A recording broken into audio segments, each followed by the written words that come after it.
పిల్లలు? అమ్మమ్మ ముచ్చట్లతో తోట చేసి మీ ముందుకొచ్చింది. చిన్న కథ. ఒక ఊర్లో ఒక సావిత్రమ్మ, కాంతమ్మ అని ఇద్దరు ఆడవాళ్ళు ఉండేవాళ్ళు. సావిత్రమ్మ ఒక బిడ్డను కనింది, మగబిడ్డని. ఆ మగబిడ్డని చిన్నగా పెంచుకుంటా ఉండేటప్పుడు ఈ కాంతమ్మ ఏం చేసింది, ఆ బిడ్డని దొంగలించుకొని తీసుకొచ్చేసింది. దొంగలించుకొని తీసుకొచ్చి తనే పెట్టుకునేది తన బిడ్డగా.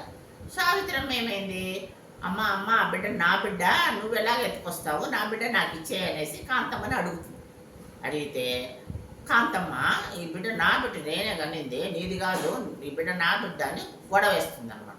గొడవ వేస్తే ఇదేది ఇట్లా గొడవ వేస్తుంది, నా బిడ్డను ఎత్తుకొని పోయి ఇదంతా దీని సమస్య మహారాజు దగ్గర పోయి తీర్చుకుంటామంటే పోదాం పోదా నాకేం భయం లేదు అంటుంది కాంతమ్మ కూడా. సరే సావిత్రమ్మ కాంతమ్మ మహారాజు దగ్గరికి వస్తే మహారాజా మహారాజా మాకు ఒక సమస్య మీరే తీర్పు ఇవ్వాలి అని వేడుకుంటాడు మహారాజు. అప్పుడు మహారాజు ఏమమ్మా మీ సమస్య చెప్పండి అని అడుగుతాడు.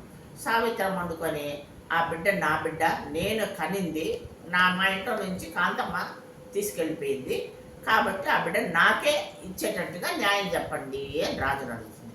ఆ కాంతమ్మ వండుకొని ఆహాహా బిడ్డ నా బిడ్డ, నేనే కనింది, ఆ బిడ్డ నా బిడ్డే మహారాజా, ఆ బిడ్డ నాకే ఇవ్వాలి మీరు ధర్మంగా అనేసి రాజుతో అంటుంది కాంతమ్మ కూడా. కాంతమ్మ ఆ మాట అనేగడికి సావిత్రమ్మ ఏమంటే నా బిడ్డ అంటుంది, కాంతమ్మ ఏమో నా బిడ్డ అంటుంది. మహారాజుకి తల తిరిగిపోయి ఇట్లా ఎవరికి న్యాయం చెప్పేది, ఇద్దరు నా బిడ్డలే అంటున్నారు, ఎట్లా చెప్పేది అనేసి అక్కడ మంత్రి ఉంటాడు. మంత్రి ఉంటే మంత్రి మీరు ఈ సమస్యను మీరు పరిష్కరించండి, నా వల్ల కావడం లేదు అంటాడు మహారాజు. అప్పుడు మంత్రి గారు లేచి సరే అమ్మా ఈ బిడ్డ ఎవరంటే నాదే స్వామి, నేనే కనింది అని సావిత్రమ్మ అంటుంది. లేదు లేదు నేనే కన్నానని కాంతమ్మ అంటుంది. కొంచెంసేపు మంత్రి ఆలోచిస్తాడు.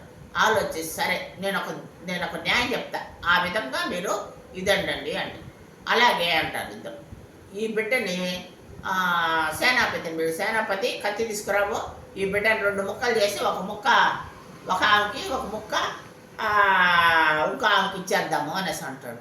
అనేగడికి సావిత్రమ్మ మహారాజు వద్దు ఆ పని చేయండి అంటే, నా బిడ్డ ఎక్కడున్నా ప్రాణంతో ఉంటే అదే నాకు చాలు, ఈ 2 ముక్కలు చేయొద్దండి అని సావిత్రమ్మ వేడుకునేగడికి అప్పుడు మహారాజా ఈ బిడ్డ సావిత్రమ్మ కన్న తల్లి కాబట్టే బిడ్డకు ప్రాణం పోకూడదు, బిడ్డ బతుకుంటే అదే చాలని, అది కన్న తల్లి మనసు. ఈ కాంతమ్మ దొంగ, బిడ్డను దొంగలించింది కాబట్టి కాంతమ్మ దొంగ, కన్న తల్లి సావిత్రమ్మ అని తీర్పిస్తారు.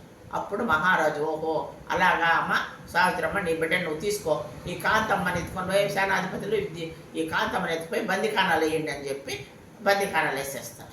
అప్పుడు సావిత్రమ్మ బిడ్డను తీసుకొని సంతోషంగా ఇంటికి వస్తుంది. అది కథ. బాయ్.